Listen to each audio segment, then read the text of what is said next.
प्रतियोगी परीक्षाओं के इस काल में मैं राकेश मेहरा जी के क्लासेस के YouTube चैनल पर आप सभी का हार्दिक स्वागत करता हूं। मुझे पूरी उम्मीद है कि आप राजस्थान एसआई की एग्जाम की तैयारी में लगे हुए होंगे और अब तक आपकी तैयारी अच्छी हो चुकी होगी। अपनी तैयारी के लिए अब कोई नया ना पढ़े, मेरी आपको राय यही है, यदि आपको रिक्वायरमेंट हो तो आप इसे अपना सकते हैं। रिवाइज ज्यादा करें। राजस्थान एसआई की एग्जाम डेट से संबंधित यदि मैं आपको कहूं तो दो वर्ग बन चुके हैं।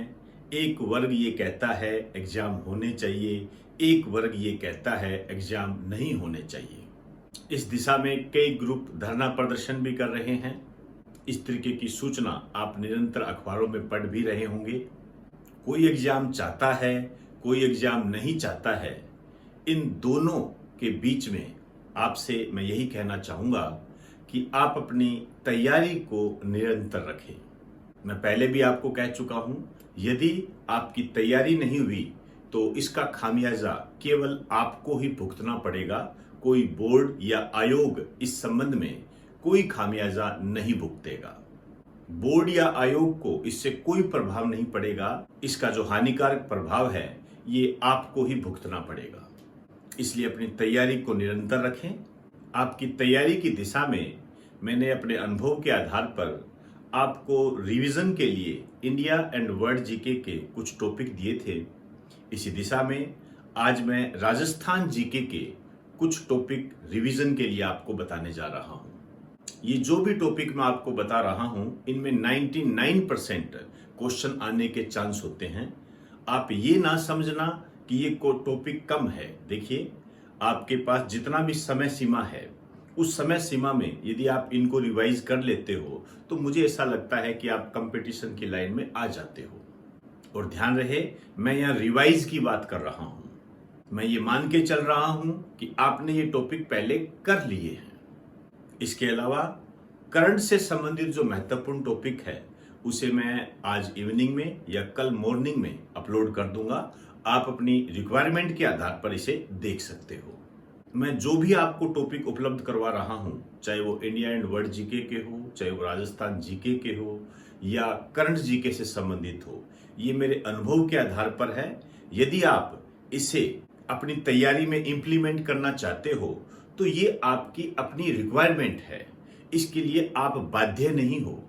मैंने इस संबंध में पहले ही कहा था कि बेवजह अपने दिमाग में ज्यादा परेशानी लेने की आवश्यकता नहीं है। आप जो पढ़ रहे हो अच्छा पढ़ रहे हो। एक टीचर होने के नाते हमारा ये कर्तव्य बनता है कि आपकी तैयारी को तेज करने के लिए, उसे पॉलिश करने के लिए, एक नई दिशा देने के लिए कुछ प्रयास किया जाए। उन्हीं प्रयासों का ये एक हिस्सा है।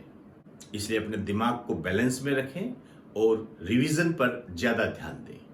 आइए राजस्थान जीके के उन महत्वपूर्ण टॉपिक को जानने का प्रयास करते हैं। राजस्थान एसआई 2021 राजस्थान जीके, इसमें जो ज्योग्राफी का पोर्शन होता है, इसमें जो इंपॉर्टेंट टॉपिक मैंने लिए हैं जिनमें से 99% क्वेश्चन आने के चांस रहते हैं। सामान्य परिचय है, भौतिक विभाग जिसमें अरावली पर्वतमाला सबसे महत्वपूर्ण है। इसके अलावा जो रेगिस्तान वाला है जिसे हम पश्चिमी राजस्थान के नाम से पढ़ते हैं, वो इंपॉर्टेंट ज्यादा होता है। अफवाह तंत्र में नदियों और झीलों दोनों में से क्वेश्चन आते हैं। सिंचाई तंत्र में इंदिरा गांधी नहर परियोजना सबसे महत्वपूर्ण होती है। इसके अलावा अभ्यारण्य व राष्ट्रीय उद्यान में आप इस टाइप के क्वेश्चन ज्यादा करके जाएं कि यह किसका मुख्य आकर्षण है। जैसे आपके क्वेश्चन के रूप में यदि मैं आपको कहूं तो जंगली मुर्गे किस अभ्यारण्य का प्रमुख आकर्षण है। इस टाइप के क्वेश्चन आप ज्यादा करके जाएं। इसी तरीके से यदि हम आर्ट एंड कल्चर की बात करें तो राजस्थान का सबसे लंबा पोर्शन होता है ये। कई बच्चे ये भी समझते हैं कि आर्ट एंड कल्चर में से ज्यादा क्वेश्चन आते हैं या हिस्ट्री में से ज्यादा क्वेश्चन आते हैं या ज्योग्राफी में से ज्यादा क्वेश्चन आते हैं। इन सभी भ्रांतियों को आप अभी जो एग्जाम हो उसमें जांच लेना। यदि इसमें नहीं जांचा है तो जो राजस्थान कांस्टेबल के जो एग्जाम हुए थे उसमें जांच लेना। ऐसा बिल्कुल भी नहीं है। मैं वापस आपको आगाह कर देना चाहूंगा कि इस प्रकार की भ्रांतियां अपने मन में बिल्कुल भी ना रखें। ऐसा कुछ भी नहीं है, कहीं कुछ नहीं लिखा हुआ है कि आर्ट एंड कल्चर का वेटेज ज्यादा रहेगा, ऐसा कुछ नहीं है। ये एग्जामिनर की सोच पर डिपेंड करता है कि किस टाइप का क्वेश्चन आपके सामने आए। आप राजस्थान कांस्टेबल के पेपर उठा के देख लीजिए, मैंने पूरा उसको सर्वे किया है, आपकी सारी भ्रांतियां वहीं दूर हो जाएगी। इसलिए ऐसा ना करें बिल्कुल भी। लंबा टॉपिक होता है, बड़ा टॉपिक होता है ये। इसमें से मैं आपको कहूंगा कि लोक देवता, लोक देविया, लोक संत, इनको जरूर पढ़े और इनको थोड़ा विस्तार से ही पढ़े। जनजातियों में से क्वेश्चन लगभग आता है। आभूषण, नृत्य, वाद्य यंत्र, ये पेट टॉपिक होते हैं। 99% क्वेश्चन आने के चांस होते हैं। इसी तरीके से दुर्ग है, ये इंपॉर्टेंट है, और साहित्य, ये तो मोस्ट इंपॉर्टेंट होता है। साहित्य कम से कम 1 या 2 क्वेश्चन आने की प्रबल संभावना रहती है। अब मैं बात करूंगा इतिहास की। सभ्यताएं मोस्ट इंपॉर्टेंट, एक क्वेश्चन जरूर मिलेगा आपको। रियासतों में हम 5 रियासतें पढ़ते हैं, सभी महत्वपूर्ण हैं, लेकिन मैं आपको अनुभव के आधार पर कहूंगा मेवाड़ रियासत में से ज्यादा क्वेश्चन आते हैं। इनमें से भी आपको ध्यान रखना है, जैसे राणा कुंभा पर क्वेश्चन ज्यादा आते हैं। राणा कुंभा हो गया, राणा सांगा हो गए, महाराणा प्रताप हो गए, इन पे क्वेश्चन ज्यादा बनते हैं। चौहान वंश में पृथ्वीराज चौहान को पढ़ के जाए। इसके अलावा जो अजमेर के चौहान थे, वहां से भी क्वेश्चन उठने की पूरी उम्मीद रहती है। ये 3 टॉपिक जो होते हैं हिस्ट्री में सदाबहार होते हैं। किसान आंदोलन, प्रजामंडल, जनजातीय आंदोलन, इनमें से भी यदि मैं आपको कहूं तो ये सबसे इंपॉर्टेंट होता है प्रजामंडल आंदोलन। इसमें से क्वेश्चन आने की 99.9% संभावना होती है। इस प्रकार का मेरा अनुभव है। पॉलिटी में यदि मैं बात करूं तो एकीकरण, इसको लगा दीजिए मोस्ट इंपॉर्टेंट। एकीकरण में से क्वेश्चन आने के पूरे चांस रहते हैं। एकीकरण 7 चरण होते हैं ना, उनमें से ध्यान रखना। छोटा टॉपिक है, लेकिन इसमें गलती होने के चांस बहुत ज्यादा होते हैं, इसलिए थोड़ा सा ध्यान से पढ़ने इसको। इस बार यदि मैं कहूं विधानमंडल में से, विधानमंडल में हम 3 पोर्शन पढ़ते हैं। एक राज्यपाल होता है, और इसके अलावा विधानसभा होती है, एक विधान परिषद होती है। तीनों ही काफी इंपॉर्टेंट है, लेकिन मेरे अनुभव के आधार पर यदि कहूं तो इस बार विधान परिषद में से क्वेश्चन आने के ज्यादा चांस है। इस बात को आप जब एग्जामिनेशन हॉल में जाओगे तो आप नोट भी करोगे। विधान परिषद में से क्वेश्चन ज्यादा आने के चांस है, इसको विस्तार के साथ करके जाए। एक स्थानीय स्वशासन, ये एक ऐसा सदाबहार टॉपिक है। मुझे ऐसा नहीं लगता कि राजस्थान का कोई एग्जाम हुआ हो और इस टॉपिक में से कभी कोई क्वेश्चन आया न हो। इसमें ग्रामीण स्थानीय स्वशासन और इसके अलावा जो शहरी स्थानीय स्वशासन होते हैं उसको हम पढ़ते हैं। उसमें से भी ग्रामीण ज्यादा इंपॉर्टेंट होता है, गांव के संबंध में होता है ना, वो ज्यादा इंपॉर्टेंट होता है। इसमें से क्वेश्चन आता ही आता है, इसलिए मैं इसको कहना चाहूंगा मोस्ट इंपॉर्टेंट। बिल्कुल भी नजरअंदाज मत करें स्थानीय स्वशासन को, तो नहीं तो कम से कम ग्रामीण तो अच्छे तरीके से आना चाहिए। एक इस बार मुख्य सचिव के बारे में प्रशासन के संबंध में आप पढ़ के जाइए, ये अच्छा क्वेश्चन है।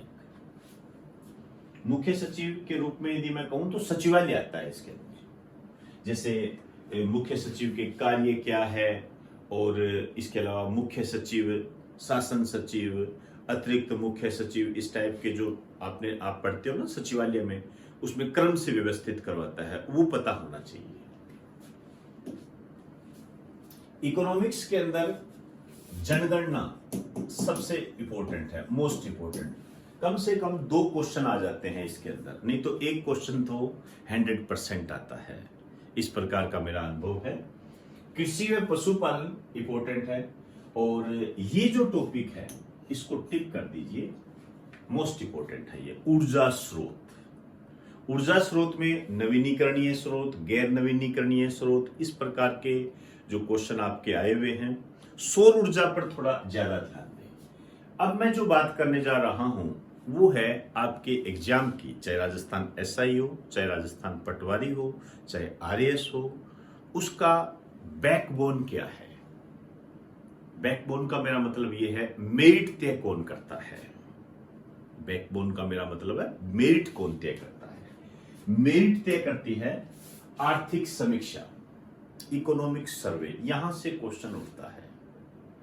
आरएस जैसे आपके एग्जाम में तो 25 से 30 क्वेश्चन इस अकेली आर्थिक समीक्षा में से आते हैं, 25 से 30 क्वेश्चन। और यदि मैं सही मायने में कहूं तो राजस्थान में इकोनॉमिक्स के पोर्शन को ये कवर करता है।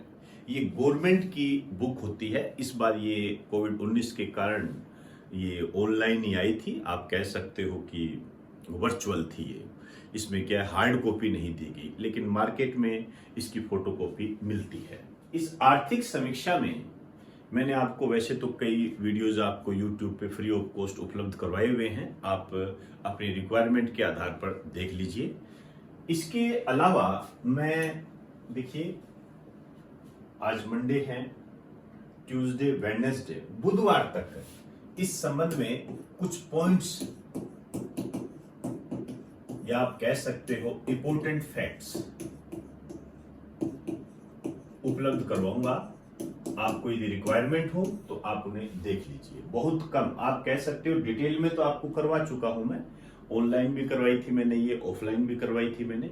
और अब जो मैं आपको इसका जो समराइज पोर्शन है, इसकी जो समरी है वो दूंगा, ताकि आपका पास जो ये कम समय बचा है उसमें आप इसको ढंग से तैयार कर सके।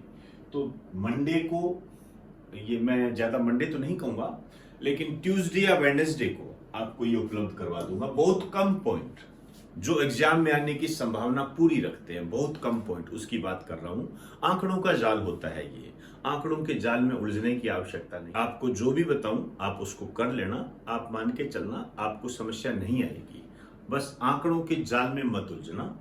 जो मैं इसका पोर्शन आपको दूं, एक बार उसको पढ़ के चले जाना। लगभग क्वेश्चन वहीं से आने की प्रबल संभावना रहती है। तो दोस्तों, ये अनुभव के आधार पर मैंने आपको कुछ टॉपिक्स बताए हैं।